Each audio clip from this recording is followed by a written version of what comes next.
हिंदू धर्म में ऐसी मान्यता है कि पितृपक्ष के दौरान पुरुषों को दाढ़ी बाल नहीं बनवाना चाहिए। दरअसल पितृपक्ष का समय अपने पितरों के प्रति कृतज्ञता प्रकट करने का होता है, उनकी आत्मा की शांति के लिए पूजा अर्चना का होता है।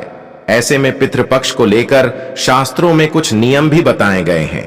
इन्हीं में से पुरुषों के लिए भी एक नियम है कि पितृपक्ष के दौरान बाल दाढ़ी नहीं बनवाना चाहिए। भारतीय धर्मशास्त्रों में पितृपक्ष का बड़ा महत्व है।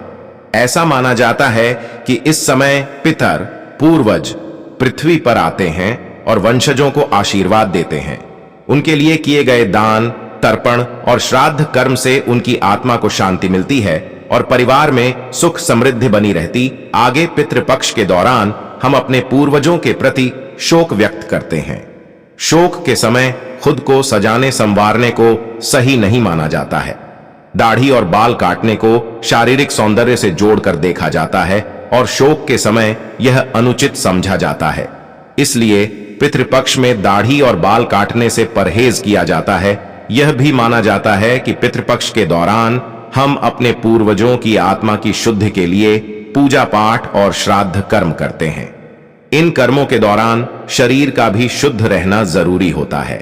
बाल काटने या दाढ़ी बनाने से शरीर की पवित्रता भंग हो सकती है, इसलिए इन दिनों में इसे वर्जित माना गया है। हमारा अस्तित्व हमारे पूर्वजों की धरोहर है। उनकी यादें, उनके संस्कार और उनका आशीर्वाद हमें जीवन के हर मोड़ पर संबल देते हैं। पितृपक्ष वो विशेष समय है जब हम अपने पितरों के प्रति कृतज्ञता प्रकट करते हैं और उनकी आत्मा की शांति के लिए पूजा अर्चना करते हैं। लेकिन क्या आपने कभी सोचा है कि इन 15 दिनों के दौरान दाढ़ी और बाल काटने से क्यों मना किया जाता है? इसके पीछे सिर्फ धार्मिक मान्यता नहीं, बल्कि एक गहरी भावनात्मक और सांस्कृतिक परंपरा छिपी हुई है। आइए इस वीडियो के माध्यम से समझते हैं कि पितृपक्ष में दाढ़ी और बाल न काटने की परंपरा का धार्मिक और सामाजिक महत्व क्या है।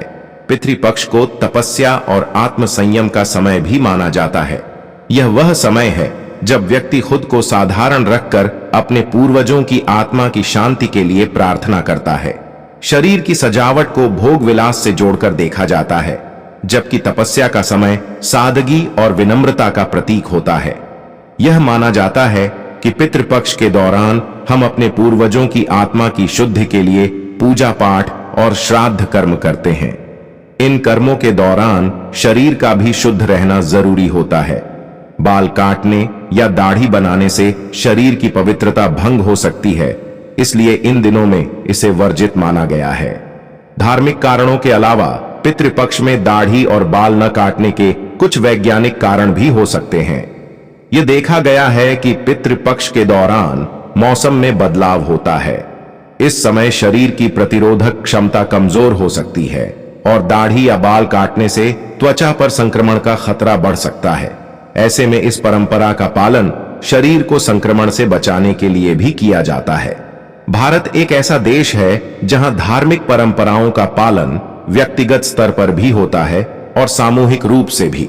पितृपक्ष के दौरान दाढ़ी और बाल न काटने की परंपरा समाज के विभिन्न वर्गों में सम्मानित है। जब लोग इस परंपरा का पालन करते हैं तो वे अपने पूर्वजों के प्रति सम्मान व्यक्त करते हैं और यह संदेश देते हैं कि वे अपने पूर्वजों को नहीं भूले हैं। पुराणों के अनुसार श्राद्ध के भोजन के लिए सोने, चांदी, कांसे या तांबे के बर्तन उत्तम माने गए हैं। इनके अभाव में दोना पत्तल का उपयोग किया जा सकता है। लोहे के आसन पर बैठकर श्राद्ध कर्म नहीं करना चाहिए। रेशमी, कंबल, लकड़ी, कुशा आदि के आसन श्रेष्ठ हैं। कहते हैं पितृपक्ष में कई चीजों से परहेज करना चाहिए, अन्यथा पूर्वज नाराज हो जाते हैं। ऐसे में कहते हैं कि लहसुन और प्याज से परहेज करें। ये चीजें तामसिक भोजन में शुमार होती हैं, इसलिए पितृपक्ष के दौरान प्याज और लहसुन से परहेज करें। इसके साथ ही मांस, मछली और शराब का सेवन भी बिल्कुल न करें। साथ ही पितृपक्ष के दौरान बासी खाना नहीं खाना चाहिए, खास तौर से जिसे भोजन कराया जा रहा है और जो भोजन करा रहा है वे बासी खाना बिल्कुल न खाए। खाने में मसूर की दाल को शामिल न करें। कहते हैं कि श्राद्ध में कच्चा खाना जैसे दाल, रोटी, चावल आदि नहीं खिलाया जाता है। ऐसे में दही, भल्ले और कचौड़ी आदि बनाने के लिए उड़द और मूंग की दाल का प्रयोग तो कर सकते हैं, लेकिन मसूर की दाल श्राद्ध के दौरान किसी भी रूप में प्रयोग में न लाएं। धार्मिक मान्यता है कि पितृपक्ष में पितरों के साथ 5 विशेष प्राणियों को श्राद्ध का भोजन कराए जाने का नियम है। कहते हैं कि अगर पितृपक्ष में इन्हें भोजन कराया जाता है तो पितर इनके द्वारा खाए अन्न से तृप्त हो जाते हैं। इनमें वो 5 जीव हैं। 1. गौ बलि। पितृपक्ष में पहला भोग पवित्रता की प्रतीक गौ माता को खिलाना चाहिए। गौ माता के भोग लगाते समय मंत्र का स्मरण करना चाहिए। दूसरा, कुक्कुर बलि। शास्त्रों में वर्णन है कि पितरों का श्राद्ध करते समय दूसरा भोग कुक्कर यानी कुत्ते को खिलाना चाहिए। कुक्कर को कत्तर व्यष्ठा का प्रतीक माना जाता है। तीसरा, काक बलि। पंच बलि में तीसरा भोग काक यानी कौवा को लगाया जाता है।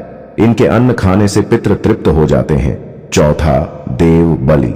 चौथा भोग देवत्व संवर्धक शक्तियों को लगाया जाता है। इसके लिए ये भोग छोटी कन्या या किसी गाय को खिलाया जा सकता है। पांचवा भोग चींटियों को लगाया जाता है। ये चींटियां श्रमनिष्ठा और सामूहिकता का प्रतीक हैं। हर योनि में संव्याप्त जीव चेतना की तुष्टि हेतु भूत यज्ञ किया जाता है। पंचबली भोग लगाने के लिए 5 केले के पत्ते या एक बड़ा पत्तल लें। उसमें 5 जगह भोजन रखें। भोजन में उड़द की दाल की टिक्की और दही रखें। इन्हें 5 हिस्सों में बांट दें और पंचबली भोग गौ, कुत्ता, कौवा, देव और चींटियों को खिला दें। इन सभी जीवों का मंत्र बोलते हुए, अक्षत छोड़ते हुए पंचबली समर्पित करें। पितृपक्ष में महिलाओं को शाम के समय दिया जरूर जलाना चाहिए। ध्यान रखें कि पितृपक्ष में रोजाना एक दिया दक्षिण दिशा की तरफ करके घर के बाहर रख दें। जो लोग फ्लैट आदि में रहते हैं वह अपने घर की बालकनी में दक्षिण दिशा में करके दिया जला सकते हैं। प्रिय दर्शकों, आपको यह वीडियो अच्छी लगी तो हमारे चैनल भक्ति सागर को लाइक, शेयर और सब्सक्राइब जरूर करें ताकि हमारे चैनल भक्ति सागर के माध्यम से आपको ज्ञानवर्धक जानकारी मिल सके। धन्यवाद।